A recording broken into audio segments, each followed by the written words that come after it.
फांसी या फांसी घर, जहन में ये शब्द आते ही रोंगटे खड़े हो जाते हैं। फांसी का जिक्र आते ही सामने मौत दिखाई देने लगती है।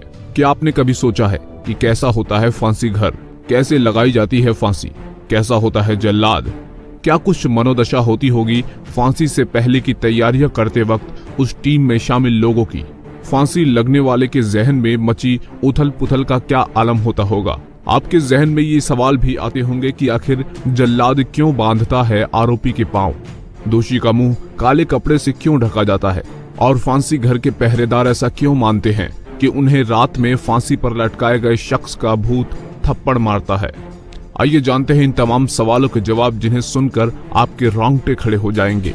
नंबर 1, जल्लाद बांधता है आरोपी के पांव। फांसी से पहले तीसरी रस्सी से आरोपी के हाथ पीछे करके उसी समय बांध दिए जाते हैं जब उसे काल कोठरी से निकालकर फांसी घर की ओर लेकर आया जाता है। फांसी की सजा पाए इंसान के पैरों के नीचे सफेद घेरा खींचा जाता है ताकि काल कोठरी से लाकर इंसान को उसी सफेद घेरे के अंदर दोनों पांव रखकर खड़ा किया जा सके। इस निशान के ऊपर ही वो रस्सी का फंदा रखा होता है जिसे इंसान के खड़े होते ही बिना समय गंवाए एकदम कस दिया जाता है। ये काम जल्लाद करता है। पांव बांधते समय जल्लाद इस बात का बहुत ख्याल रखता है कि आरोपी कहीं पांवों से जल्लाद के ऊपर हमला न कर दे। नंबर 2, इसलिए ढकते हैं दोषी का मुंह। आरोपी जल्लाद या किसी और को या फिर फांसी के फंदे को अपनी आंखों से देखकर गुस्से में विरोध पर न उतर आए, इसलिए उसका मुंह रुमाल से काल कोठरी के भीतर ही ढक दिया जाता है ताकि उसे अपने आसपास लोगों के होने का एहसास तो हो सके, लेकिन वो किसी से नजर न मिला सके। फांसी से ठीक पहले अगर मरने वाला अपनी कोई वसीयत लिखाने की इच्छा जाहिर करे तो वसीयत लिखने की जिम्मेदारी फांसी घर में मौजूद मजिस्ट्रेट पूरी करता है। साथ ही रेत की बोरियों के वजन से फांसी के समय इंसान का शरीर तड़पता हुआ फांसी कुएं की दीवारों से न टकराए। नंबर 3, फांसी का सामान। खटका, रुमाल, रस्सी, सफेद घेरा और रेत बोरी का फांसी के वक्त सबसे अहम रोल होता है। जल्लाद अपनी भाषा में लीवर को खटका कहता है। जल्लाद के लीवर खींचते ही सजाए मौत पाए इंसान के पांवों के नीचे मौजूद तख्ता 2 हिस्सों में खुलकर कुएं के अंदर जाकर खुल जाता है और इसी के साथ एक मामूली सी चीख या आवाज के साथ इंसान का शरीर कुएं के अंदर गर्दन में मौजूद फांसी फंदे के सहारे झूलने लगता है। फांसी के वक्त 2 रुमाल इस्तेमाल होते हैं। इनका रंग काला, लाल या फिर सफेद हो सकता है। एक रुमाल फांसी सजा पाए इंसान के चेहरे को ढकने में इस्तेमाल होता है। दूसरा रुमाल जेलर जल्लाद को लीवर खींचने के लिए इशारे के रूप में करता है। फांसी घर में रस्सियों की संख्या भी 3 होती है। 2 रस्सियों से एक ही तख्त पर 2 अलग अलग फांसी के फंदे बनाए जाते हैं ताकि एक रस्से के काम न करने पर दूसरा रस्सा इस्तेमाल हो सके। नंबर 4, मौत की सजा पाया शख्स नहीं देख पाता जल्लाद को। जल्लाद के बारे में जो भी धारणाएं हो, मगर वो हमारी आपकी तरह आम इंसान है। न वो भीमकाय है और न ही काला भुजंग या फिर शक्ल से डरावना। नंबर 5, फांसी तख्ते की लकड़ी की मिलती है मुंह मांगी कीमत। फांसी तख्ते की लकड़ी की कीमत जेल के बाहर मुंह मांगी मिलती है। ये बात धीरे धीरे जब तिहाड़ के आला अफसरों के कानों तक पहुंची तो उन्हें काठ मार गया।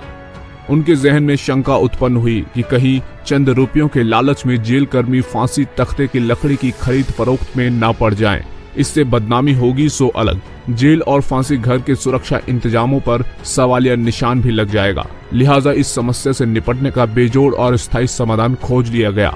जेल प्रशासन ने रातों रात लकड़ी के तख्तों को हटवाकर लोहे के भारी भरकम फट्टे लगवा दिए। यह काम लोक निर्माण विभाग ने इसलिए किया क्योंकि फांसी घर के रख रखाव की जिम्मेदारी दिल्ली सरकार की है। नंबर 6, रात में कौन फांसी घर के पहरेदारों को मारता है थप्पड़। फांसी घर जैसे वीरान डरावने स्थान की पहरेदारी करना आसान नहीं है। कहा जाता है कि कई साल पहले तिहाड़ जेल के एक संतरी यानी पहरेदार की रात के वक्त फांसी घर के रखवाली की ड्यूटी लगी थी। ड्यूटी भी अकेले ही कर रहा था। किसी वक्त उसे नींद की झपकी आ गई। तभी उसे एहसास हुआ कि उसके किसी ने थप्पड़ मारा है। इस एहसास ने उसे पसीने से तरबतर कर दिया। ऐसा वाकया और भी कई बार हुआ। ड्यूटी स्टाफ ने बाकी स्टाफ को बताया तो उन्होंने इसे ड्यूटी न करने का बहाना बताकर हंसी में टाल दिया। हालांकि इन बातों पर जेल अधिकारी विश्वास करने को राजी नहीं होते और इसे अंधविश्वास करार देते हैं। नंबर 7, कुआं जिसमें लटकती है लाश।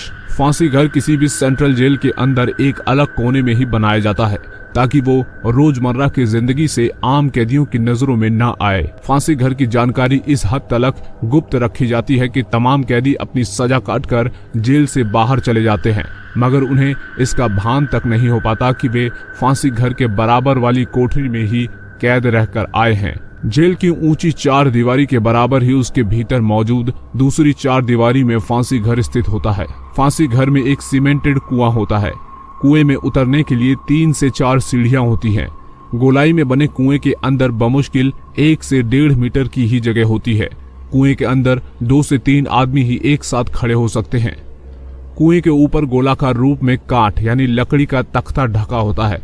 तख्ता बीच से 2 हिस्सों में दिखाई देता है, लेकिन तख्ते को इस तरीके से डिजाइन किया जाता है कि वो देखने में गोलाकार लगता है। फांसी देते वक्त जब जल्लाद लीवर खींचता है तो वही गोलाकार तख्ता कुएं के नीचे की तरफ 2 हिस्सों में जाकर खुल जाता है और कुछ सेकंड पहले तक तख्ते के ऊपर मौजूद इंसान तख्ते के दोनों फट्टों के बीच कुएं में रस्सी के सहारे झूल जाता है। नंबर 8, फांसी घर ला देता है जेल अफसरों को पसीना। दरअसल फांसी घर एक तो पहले से ही जेल के उस कोने में बनाया जाता है जो बिल्कुल सुनसान होता है। यही कारण है कि जिसके चलते कभी भी किसी फांसी घर पर कोई जेल कर्मी निगरानी या ड्यूटी करने पर राजी नहीं होता। जेल की नौकरी में फांसी घर की पहरा ड्यूटी सबसे खौफनाक मानी जाती है, इसलिए अमूमन किसी भी फांसी घर की रखवाली या पहरेदारी में एक समय में कम से कम 2 कर्मचारियों को ड्यूटी पर लगाया जाता है। तो मेरे प्यारे दोस्तों, आपको ये जानकारी कैसे लगी? अगर ये जानकारी अच्छी लगी तो वीडियो को लाइक और शेयर जरूर कीजिए। साथ ही साथ इसी तरह की दिलचस्प वीडियोस को देखने के लिए चैनल को सब्सक्राइब जरूर कीजिए।